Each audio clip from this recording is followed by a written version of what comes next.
হযরত নানুপুরি রহমতুল্লাহ আলাইহি আসরের নামাজের পরে কারোর সাথে কথা বলতেন না। মেহমান যেত দূর দূর থেকে, হযরত কামরার সামনে বসে থাকতেন, মেহমানরাও বসে যেত। হযরতের হাতে তসবিহ থাকতো, মেহমানদের হাতেও তসবিহ থাকতো, একটা কথাও বলতেন না। মাগরিবের 10 মিনিট আগে উঠে গিয়ে মসজিদে গিয়ে দোয়া শুরু করে দিতেন। বাস দোয়া শেষ হয়ে যেত, মুয়াজ্জিন আজান দিয়ে দিতেন। নামাজের শেষে আউয়াবিন শেষে এবার বলতেন, যারা মেহমান আসছেন কি প্রয়োজনে আসছেন কথা বলেন। হযরত বলতেন যে আল্লাহ তাআলা আসরের পরে কথা বলার জন্য দেন নাই, আসরের পরে আল্লাহ তাআলা এই সময় দিয়েছেন তাসবিহ পড়ার জন্য। উমুমি ভাবে বলেন নাই, বলকে রব্বে কারীম নির্ধারিত করে দিয়েছেন, নির্ধারিত সময়টা একদম উল্লেখ করে দিয়েছেন। ফাসাব্বিহ বিহামদি রাব্বিক ক্বাবলা তুলুইশ শামসি ওয়া ক্বাবলা গুরুবিহা। ক্বাবলা তুলুইশ শামসি সূর্য উদয়ের আগে, ওয়া ক্বাবলা গুরুবিহা এবং সূর্য অস্তের আগে। আর কোনো রাগ ঢাক আছে এখানে? আর কোনো লুকানো কিছু আছে? পুরো সরিহ, কোনো তাবিলের প্রয়োজন নাই, পুরো সরিহ, সুস্পষ্ট। ফাসাব্বিহ বিহামদি রাব্বিকা ক্বাবলা তুলুইশ শামসি ওয়া ক্বাবলা গুরুবিহা। রব্বুল আলামিন বলেন, হাবিব আপনি তাসবিহ পড়ুন। ক্বাবলা তুলুইশ শামসি সূর্য উদয়ের আগে আপনি তাসবিহ পড়ুন। ওয়া ক্বাবলা গুরুবিহা এবং সূর্য অস্তের আগে আপনি তাসবিহ পড়ুন। সুবহানাল্লাহ। আপনি সূর্য ওঠার আগেও তাসবিহ পড়ুন, সূর্য ডুবার আগেও তাসবিহ পড়ুন। আর কখন পড়বেন? ওয়াবিন আনাইল লাইল, রাতের বেলায় মাঝে মাঝে আপনি তাসবিহ পড়ুন। ওয়াসাব্বিহ ওয়া আতরাফান নাহার, দিনের বেলায় দুই ভাগে আপনি তাসবিহ পড়ুন, সকাল সাঁঝে আপনি তাসবিহ পড়ুন। রাসূল যেন জিজ্ঞেস করলেন, আল্লাহ আমি যদি এভাবে তাসবিহ পড়ি, সকালেও পড়ি সন্ধ্যায়ও পড়ি, সূর্য ওঠার আগেও পড়ি সূর্য ডুবার আগেও পড়ি, আপনি আমাকে কি দিবেন? আল্লাহ তাআলা বলেন, লাআল্লাকা তারদা, কথা দিলাম আমি না আপনাকে খুশি করে ছাড়বো। আসর নামাজের পরের সময়টা আর ফজরের নামাজের পরের সময়টা হলো ফেরেশতাদের ডিউটি বদলের সময়। রাতের ফেরেশতারা সকালবেলা আসে, সকালবেলা চলে যায়, দিনের ফেরেশতারা সকালবেলা আসে। আর সন্ধ্যাবেলা সূর্য ডুবার আগে দিনের ফেরেশতারা চলে যায়, রাতের ফেরেশতারা আসে। ফেরেশতারা যাওয়ার পরে আল্লাহ তাআলা জিজ্ঞেস করেন, আমার বন্ধুকে তুমি কি অবস্থা রেখে আসছো? তো ফেরেশতা জবাবে বলে, আল্লাহ গিয়ে দেখছি ফজরের পরে ওরা তাসবিহ পড়ে, আসার সময় দেখছি আসরের পরে ওরা তাসবিহ পড়ে। এবার রাতের ফেরেশতারা বলে, গিয়ে দেখেছি ওরা তাসবিহ পড়ে বিকেল বেলা, আর ফজরের পরে আসার সময় দেখছি ওরা তাসবিহ পড়ে। তো আল্লাহ তাআলা ফেরেশতাদেরকে তারিজ করেন, ফেরেশতাদেরকে এভাবে আগের কথাটা মনে করিয়ে দেন যে তোমরা না বলছিলা তোমরাই তাসবিহ পড়ো, এখন তো দেখছি আমার বন্ধুরা সকালেও তাসবিহ পড়ে সন্ধ্যায়ও তাসবিহ পড়ে। অতএব তোমাদের জিম্মাদারি হবে কিয়ামত পর্যন্ত আমার এই বন্ধুর জন্য দোয়া করতে থাকা। যেই ফেরেশতা আজকে এসেছে দুনিয়াতে, যারা আজকে আসছে দুনিয়াতে, তারা ইতিপূর্বে আর কখনো আসে নাই এবং কিয়ামত পর্যন্ত আর কখনো আসবে না। এদের সৃষ্টির পর থেকে এরা আজ পর্যন্ত শুধুই অপেক্ষায় ছিল তাদের আজকের এই ডিউটির জন্য। এই ডিউটির জন্য তারা কোটি কোটি বছর ধরে অপেক্ষায় ছিল। তাদের অপেক্ষার প্রহরটা কেমন ছিল? তারা শুধুই বলছিল, রব কবে যাব, ডিউটিতে কবে যাব। আর আজকে থেকে তাদের নতুন ডিউটি শুরু হয়ে গেল। আজকে থেকে তারা কিয়ামত পর্যন্ত শুধুই আমাদের জন্য দোয়া করে। এই জন্য সকালের এই সময় আর সন্ধ্যার এই সময় আল্লাহ তাআলার কাছে অনেক দামি সময়। রাসূল যেন জিজ্ঞেস করলেন, আল্লাহ আমি যদি এভাবে তাসবিহ পড়ি, সকালেও পড়ি সন্ধ্যায়ও পড়ি, সূর্য ওঠার আগেও পড়ি সূর্য ডুবার আগেও পড়ি, আপনি আমাকে কি দিবেন? আল্লাহ তাআলা বলেন, লাআল্লাকা তারদা, কথা দিলাম আমি না আপনাকে খুশি করে ছাড়বো, আমি আপনাকে কি করে দিব, আমি আপনাকে খুশি করে ছাড়ব। লাআল্লাকা তারদা, আল্লাহ তাআলা বলেন আমি না আপনাকে খুশি করে দিব।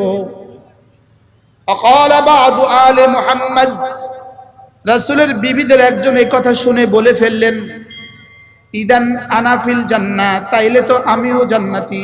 সুবহানাল্লাহ, আল্লাহ বলেন আমি আপনাকে খুশি করে দিব। আর রাসূলের বিবিদের মধ্যে কে একজন কি বললেন, আমিও জান্নাতি। বলেন এটার সাথে এটার কি মিল? আমি আপনাকে খুশি করে দিব, আর তিনি বলে উঠলেন তাইলে আমি কি, তাহলে আমিও জান্নাতি। এটার সাথে এটার কি সম্পর্ক?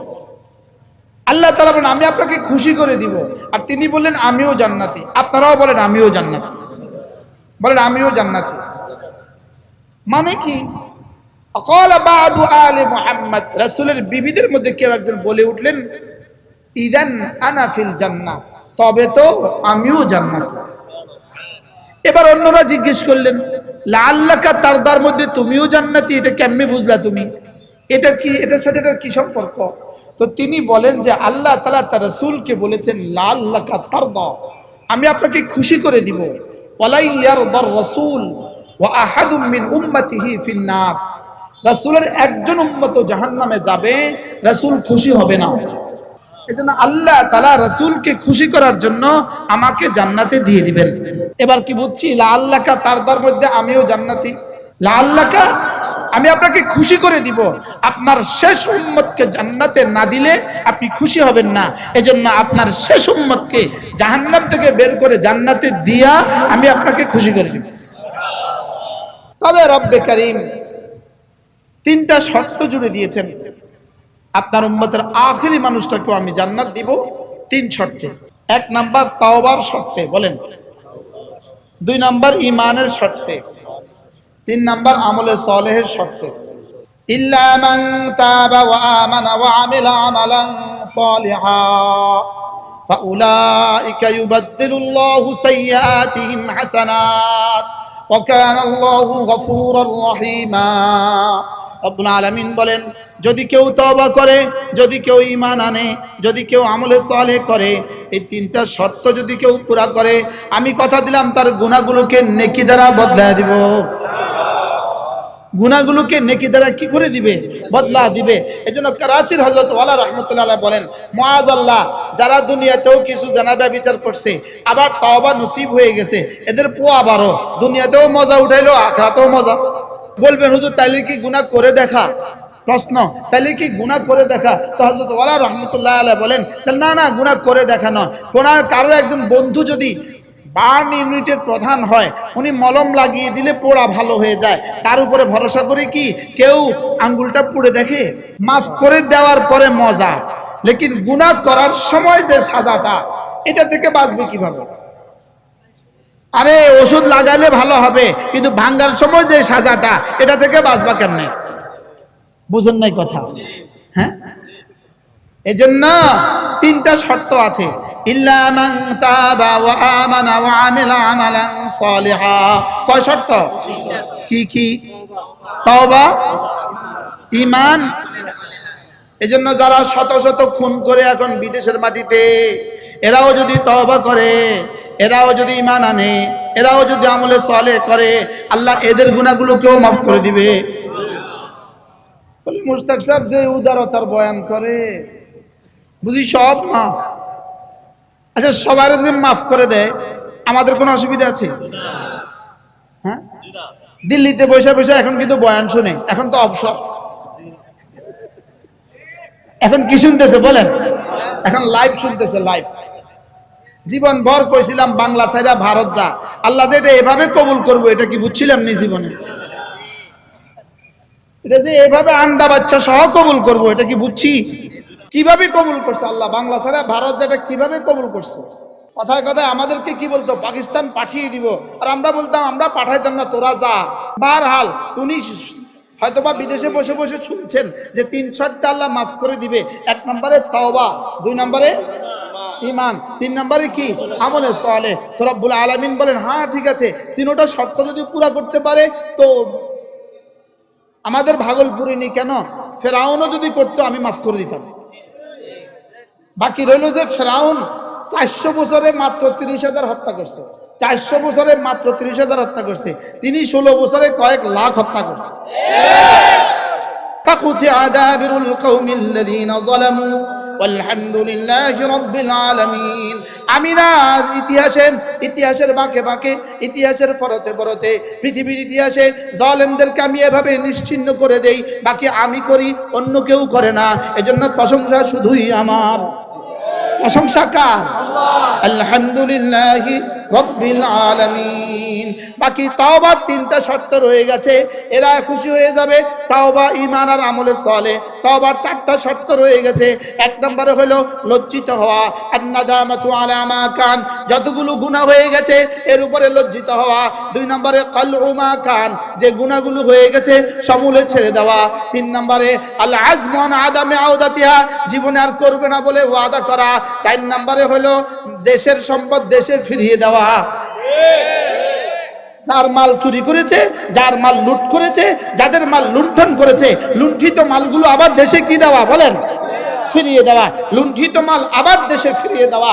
এজন্য যত মেম্বার থেকে শুরু করে প্রধানমন্ত্রী পর্যন্ত যতজনে যত চুরি করেছে, যতজনে যত ডাকাতি করেছে, যতজনে যত খুন করেছে, সমস্ত কিছু আবার ফেরত না দিলে তওবা কবুল হবে না। তাহলে তওবার কয়টা শর্ত পুরা করতে হবে? 4টা। 1 নম্বরে কি? লজ্জিত হওয়া। 2 নম্বরে কি? যে কাজ আর সমূলে ছেড়ে দেওয়া। এখন যদি মাঝে মাঝে আবার হুমকি দিয়ে দেয়, আমি যদি আবার আসি দেখে নিব, এরকম স্বপ্ন আর দেখার দরকার নাই। এবার নিজের আখেরের রাস্তা মাফেন। কি হয়? তাহলে আমরা তওবা শিখছি আজকে। তওবা কয়টা শব্দ শিখলাম? 1 নম্বর কি? লজ্জিত হওয়া। 2 নম্বর কি? গুনাহ ছেড়ে দেওয়া। 3 নম্বর কি? আর করব না বলে ওয়াদা করা। যদি আবার করবেন বলে ওয়াদা করেন তো জীবনে তওবা পুরো হবে না। জীবনে তওবা কি হবে না? পুরো হবে না। যিনি ঘাস কাটতেছেন তাকে কি বলে? তুমি ঘাস কাটা ছেড়ে দাও। যিনি ছাগল চড়াইতেছেন তাকে কি বলে? তুমি ছাগল চড়ানো ছেড়ে দাও। যিনি ড্রাইভ করতেছেন তাকে কি বলে? তুমি ড্রাইভ ছেড়ে দাও। প্রত্যেককে আল্লাহ তাআলা বলেন ওয়াদারুল বাইয়া, যখনই আজান হয় তখনই হাতের কাজ ছেড়ে দাও। ফাসআউ ইলা যিকরিল্লাহ, আর মসজিদের দিকে দৌড় লাগাও। মসজিদের দিকে কি লাগাও? হ্যাঁ, জুমার দিন খুতবার দিকে দৌড় লাগাও। অন্য নামাজের সময় নামাজের দিকে কি লাগাও? নামাজের দিকে দৌড় লাগাও। তা আল্লাহ তাআলা বলেন যালিকুম খায়রুল লাকুম ইন কুনতুম তা'লামুন। জানো, তুমি যদি দোকান বন্ধ করে মসজিদে আসতে পারো, তুমি যদি অফিস বন্ধ করে মসজিদে আসতে পারো, সচিবালয় বন্ধ করে মসজিদে আসতে পারো, মন্ত্রণালয় বন্ধ করে মসজিদে আসতে পারো, মেম্বার সাহেব অফিস থেকে মসজিদে আসতে পারো, চেয়ারম্যান তোমারও অফিস থেকে মসজিদে আসতে পারো, মাস্টার তুমি তোমার ক্লাস থেকে মসজিদে আসতে পারো, প্রিন্সিপাল তোমার রুম থেকে তুমি মসজিদে আসতে পারো। তুমি যেই হও, তুমি যদি মসজিদে আসতে পারো আর জামাতের নামাজ পড়ো, আল্লাহ তাআলা বলেন যালিকুম খায়রুল লাকুম। জানো, এটা না তোমার দুনিয়ার জন্য, তোমার আখিরাতের জন্য আমার পক্ষ থেকে দেওয়া শ্রেষ্ঠ ফর্মুলা। এবার রব বলেন ইন কুনতুম তা'লামুন, জানো, হ্যাঁ আমি যে বলেছি এটা শ্রেষ্ঠ, এটা যদি তোমরা বুঝতে। সুবহানাল্লাহ। কি বলে? এটা যদি তোমরা কি করতে? বুঝতে। এবার আমি বললাম আল্লাহ নামাজও পড়ে ফেলেছি, এবার কি করব? আল্লাহ তাআলা বলেন নামাজ শেষ করে যাও, আবার দোকানে চলে যাও। সুবহানাল্লাহ। নামাজ শেষ করে কি করো? আবার দোকানে চলে যাও, আবার অফিসে চলে যাও, গিয়ে রিজিক তালাশ করো। রিজিক গিয়ে কি করো? ওয়াবতাগু মিন ফাদলিল্লাহ, গিয়ে রিজিক তালাশ করো। তবে মসজিদ থেকে বের হওয়ার সময় একটা দরখাস্ত করে যেও, আল্লাহুম্মা ইন্নী আসআলুকা মিন ফাদলিক। এটা কোত্থেকে নেওয়া হয়েছে? ওয়াবতাগু মিন ফাদলিল্লাহ থেকে নেওয়া হয়েছে। কোত্থেকে নেওয়া হয়েছে? ওয়াবতাগু মিন ফাদলিল্লাহ। নামাজ শেষ করে রিজিক তালাশের জন্য আবার চলে যাও, যাওয়ার সময় একটা দরখাস্ত করে যেও, ওয়াবতাগু মিন ফাদলিল্লাহ, গিয়ে রিজিক তালাশ করো। এজন্য দরখাস্তটা ঢুকে দিয়ে যেও, আল্লাহুম্মা ইন্নী আসআলুকা মিন ফাদলিক। আল্লাহ বলছেন আল্লাহ বলছেন তুমি ফজল তালাশ করো। আমি বের হওয়ার সময় বলতেছি আল্লাহ আমি ফজল তালাশ করতেছি। সুবহানাল্লাহ। আমি মসজিদ দিকে যাইতাম না, আপনি যে যাইতে বলছেন এই জন্য যাচ্ছি। আর আমি মসজিদ দিকে যাইতাম না, আপনি যে রিজিক তালাশ করতে বলছেন এই জন্য যাচ্ছি। এই জন্য আমি রিজিক তালাশের দরখাস্তটা কি করে দিচ্ছি, আল্লাহুম্মা ইন্নী আসআলুকা মিন ফাদলিক। এবার দোকানে চলে আসছি। এবার আল্লাহ তাআলা কি বলেন জানেন? আল্লাহ তাআলা কি বলেন, মসজিদেও গিয়েছো আমার কথা মতো, আবার দোকানেও ফিরে আসছো আমার কথা মতো, দোয়াটাও করছো আমার কথা মতো। এবার দোকানে বসে বসে কি করবা? কাস্টমার আসলে কথা বলবা, আর অন্য সময় জিকির করবা। কি বলছে বলেন? فإذا قضيت الصلاة فانتشروا في الأرض وابتغوا من فضل الله واذكروا الله كثيرا لعلكم تفلحون। দোকানে কাজের ফাঁকে ফাঁকে বেশি করে করে ডাকো আমাকে, কাজের ফাঁকে ফাঁকে বেশি করে করে ডাকো আমাকে, লাআল্লাকুম তুফলিহুন, সফল আমি করে দিব তোমাকে। কাজের ফাঁকে ফাঁকে বেশি করে করে কি আমাকে ডাকো, এজন্য কাজের ফাঁকে ফাঁকে ডাকতে থাকো। সুবহানাল্লাহ সুবহানাল্লাহ সুবহানাল্লাহ সুবহানাল্লাহ সুবহানাল্লাহ সুবহানাল্লাহ সুবহানাল্লাহ আলহামদুলিল্লাহ আলহামদুলিল্লাহ আলহামদুলিল্লাহ আল্লাহু আকবার আল্লাহু আকবার। আমি বললাম রব্বুল আলামিন, আজান হলে যদি মসজিদেও ছুটে যাই, জামাতের সাথে নামাজ পড়ি, দোকানটা বন্ধ করে জামাতের সাথে নামাজ পড়ি, আবার নামাজ শেষে যদি দোকানে ফিরে আসি আর রিজিক তালাশ করতে থাকি, রিজিকের ফাঁকে ফাঁকে যদি জিকির করতে থাকি, আপনি আমাকে কি দিবেন? রব বলেন লাআল্লাকুম তুফলিহুন, কথা দিলাম দুনিয়া আখিরাতে যখন যা লাগে সব দিব। লাআল্লাকুম তুফলিহুন এর তরজমা কি বললাম বলেন? বলে এটা অর্থ কোত্থেকে পাইলেন? ফালাহুনের তরজমা আল্লামা ইবনে কাসির আলাইহিস রাহমা ফালাহুনের তরজমাই করেছেন এটা, যে যখন যা লাগে তখন তা দিয়ে দেওয়া, এটা হলো ফালাহ। এজন্যই হাইয়া আলাল ফালাহ, এজন্যই হাইয়া আলাল ফালাহ। সুবহানাল্লাহ। আসো আসো আসো, এমন জায়গার দিকে আসো যেখানে আসলে পরে আমি তোমার দুনিয়াতে যা লাগে তাও দিব, আখিরাতে যাও লাগে তাও দিব। হাইয়া আলাল ফালাহ, বলেন হাইয়া আলাল ফালাহ লাআল্লাকুম তুফলিহুন। যখন তোমার যা লাগে, দুনিয়াতে যখন যা লাগে সব দিব, আখিরাতে যখন যা লাগে সব দিব। সুবহানাল্লাহ। মুফলিহুন শব্দটা হলো সফলতার চূড়ান্ত শব্দ, আর খাসিরুন শব্দটা হলো বিফলতার সর্বনিকৃষ্ট শব্দ। খাসিরুন হলো সবচেয়ে নিচের শব্দ, মুফলিহুন হলো সর্বোচ্চ শব্দ। তো রব বলেন, নামাজ আর জিকির যদি একসাথে মিলিয়ে দিতে পারো, নামাজ জিকির নামাজ জিকির নামাজ জিকির নামাজ জিকির নামাজ জিকির। আমি এতবার বললাম, আপনারা একবারও বলেন নাই? বলেন নামাজ জিকির নামাজ জিকির নামাজ জিকির। রব্বুল আলামিন বলেন নামাজ যোগ জিকির, জিকির যোগ নামাজ, নামাজ জিকির নামাজ জিকির। বলেন এভাবে বলতেছেন কেন? দেখেন, ফজর থেকে জোহর, ফজর পড়বো, এরপরে ফজর থেকে জোহর চলবে শুধু জিকির, আবার জোহরে নামাজ, আবার চলবে জিকির, আবার নামাজ, আবার চলবে জিকির, আবার নামাজ, আবার চলবে জিকির, আবার নামাজ। তাহলে কি পাইলাম? নামাজ জিকির নামাজ জিকির নামাজ জিকির নামাজ জিকির।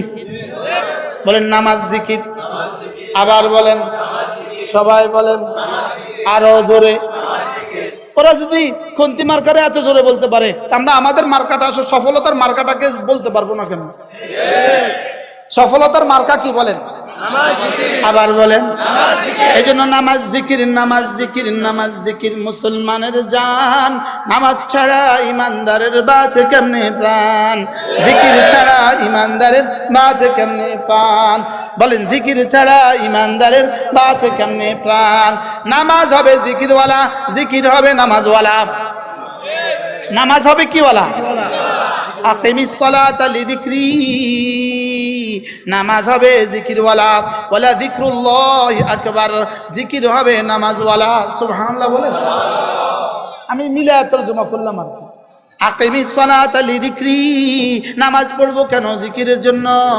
আর জিকির নামাজ যদি পড়ো হয়ে যাবে জিকির। ওয়ালা যিকরুল্লাহি আকবার, নামাজ সবচেয়ে বড় জিকির। সুবহানাল্লাহ। তাহলে বলেন নামাজ জিকির নামাজ জিকির। এবার এর সাথে আরেকটা শব্দ জুড়ে দেন, নামাজ জিকির তেলাওয়াত, নামাজ জিকির তেলাওয়াত সর্বোত্তম ইবাদত, নামাজ জিকির তেলাওয়াত সর্বোত্তম ইবাদত। এজন্য রান্নাঘর থেকে বঙ্গভবন পর্যন্ত নামাজ জিকির তেলাওয়াত। বলেন বঙ্গভবন থেকে, রান্নাঘর থেকে বঙ্গভবন। বলেন বঙ্গভবন থেকে কোন কোন পর্যন্ত? রান্নাঘর থেকে কোন পর্যন্ত? আবার বলেন, রান্নাঘর থেকে কোন পর্যন্ত? রান্নাঘর থেকে বঙ্গভবন পর্যন্ত নামাজ জিকির, নামাজ জিকির, নামাজ জিকির, নামাজ জিকির তেলাওয়াত সর্বোত্তম ইবাদত, নামাজ জিকির তেলাওয়াত সর্বোত্তম ইবাদত। কোথায় কোথায় চালু করব এই তিনটা? রান্নাঘর থেকে বঙ্গভবন, বলেন না কোন কোন দপ্তরে? সব দপ্তরে। কোন কোন দপ্তরে? সব দপ্তরে ইনশাআল্লাহ। সময় আসছে, সময় আসছে ইনশাআল্লাহ। ইনশাআল্লাহ আমাদেরকে বাদ দিয়ে কিছু করে ফেলবেন, এটা আর এদেশে হবে না। বলেন না ইনশাআল্লাহ, বলেন ইনশাআল্লাহ। জিকিরওয়ালাদেরকে বাদ দিয়ে, নামাজওয়ালাদেরকে বাদ দিয়ে, কোরআনওয়ালাদেরকে বাদ দিয়ে এদেশে কিছু করে ফেলবেন, এই স্বপ্ন আর কারো পুরো হতে দেওয়া হবে না। বলেন ইনশাআল্লাহ, ইনশাআল্লাহ। আল্লাহ আমাদের সকলকে তৌফিক দান করেন। আমি আয়াতে কারিমা আপনাদের সামনে তেলাওয়াত করছিলাম, সূরা জুমার 3খানা আয়াতে কারিমা আমি আপনাদের সামনে তেলাওয়াত করছি। কোন সূরা? সূরা জুমা। এই 3 আয়াতে কারিমার সহজ সাদামাটা তরজমা আপনাদের সামনে তুলে ধরবো ইনশাআল্লাহ অল্প সময়ের মধ্যে। এই আয়াতে কারিমার মধ্যে আল্লাহ তাআলা বলেন, যখন জুমার আজান দেয়, বলেন যখন জুমার কি দেয়, তখন তোমরা 3টা কাজ করবা। 1 নম্বরে দোকান বন্ধ করে ফেলবা। বলেন 1 নম্বরে কি বন্ধ করে ফেলবা? দোকান বন্ধ করে ফেলবা। 2 নম্বরে একটা দৌড় দিবা। সুবহানাল্লাহ বলেন। 2 নম্বরে কি দিবা? বলেন একটা দৌড় দিবা। আর 3 নম্বরে হলো নামাজ পড়ে নিবা। কটা কাজ বলছে বলেন? মূলত যদিও এটা জুমার ব্যাপারে আয়াত শব্দ জুমা বলছে মি ইয়াউমিল জুমা, এটা কয়দে ইহতিরাজি নয়, কয়দে ইত্তেফাকি। এর তরজমা হলো যখনই আজান হয় তখনই দোকান বন্ধ করবা, তখনই মসজিদে দৌড় দিবা। সুবহানাল্লাহ বলেন না, বলেন যখনই আজান হয় তখনই কি করবা? তখন যেহেতু বাজারে আমরা বয়ান করছি, এই জন্য বাজারের আয়াতে আল্লাহ পড়ায় দিচ্ছে কি ভাই, যখনই আজান হয় তখনই কোন দিকে দৌড় দিবা? বলেন। আর হাতের কাজ কি করবা? ছেড়ে দিবা। বেচা কিনা কি করবা? ছেড়ে দিবা। এই জন্য আজান হওয়ার সঙ্গে সঙ্গে হার ব্যবসায়ী এই কথা মনে করতে হবে, এই মুহূর্তে আমার রব আমাকে বলেছেন ওয়াদারুল বাইয়া, ছেড়ে দাও ব্যবসা। সুবহানাল্লাহ বলবেন না, বলেন। আজান হওয়ার সঙ্গে সঙ্গে ব্যবসায়ীদের জন্য একটা বাড়তি কাজ আছে, সেটা কি বলেন? ওয়াজারুল বাইয়া, দোকান কি করো?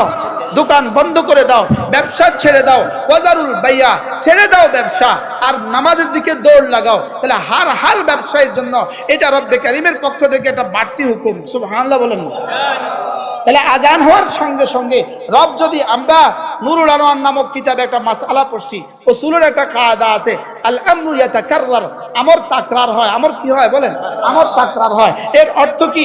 আমর তাকরার হয় অর্থ হলো যখনই মামুরবি আদায়ের সময় আসে, যখনই নামাজের সময় আসে, তখনই আল্লাহ তাআলার পক্ষ থেকে এলান হয়, এই শুনো ওয়াজারুল বাই'। সুবহানাল্লাহ।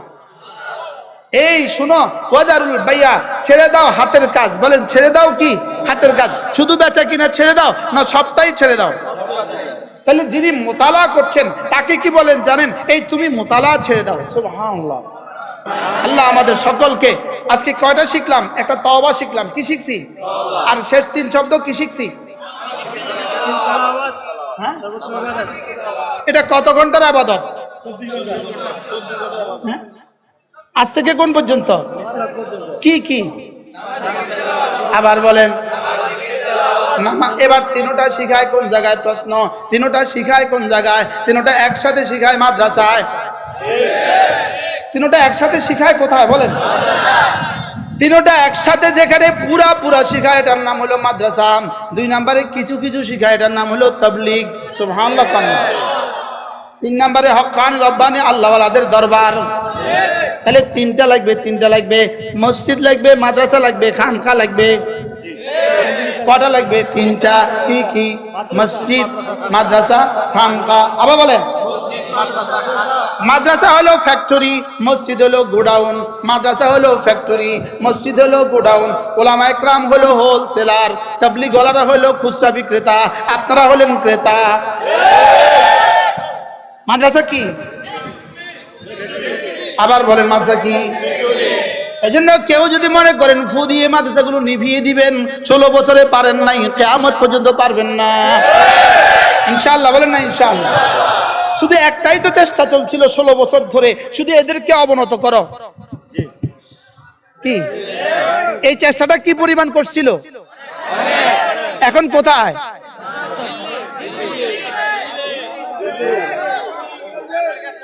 এখন ভিসাও শেষ, পাসপোর্টও নাই। কি পাসপোর্টও কি, ভিসাও নাই, পাসপোর্টও নাই। কি ভাই, আর আলহামদুলিল্লাহ আমরা আছি আগের মতো। বলেন ইসলাম ছিল, ইসলাম আছে, ইসলাম থাকবে। ইসলাম ছিল, ইসলাম আছে, ইসলাম থাকবে। মাদ্রাসা ছিল, মাদ্রাসা আছে, মাদ্রাসা থাকবে। তাবলীগ ছিল, তাবলীগ আছে, তাবলীগ থাকবে। হক্কানি রব্বানি আল্লাহ ওয়ালাদের খানকাগুলো ছিল, আছে, থাকবে। বলেন ইনশাআল্লাহ। আমি আমার জীবনকে জুড়ে দিব তিনটার সাথে, মাদ্রাসার সাথে, মসজিদের তাবলীগের সাথে, খানকার সাথে। মনে থাকবে তো ইনশাআল্লাহ? আল্লাহ তাআলা আমাদের সকলকে তৌফিক দান করেন। নামাজের সময় হয়ে গেছে।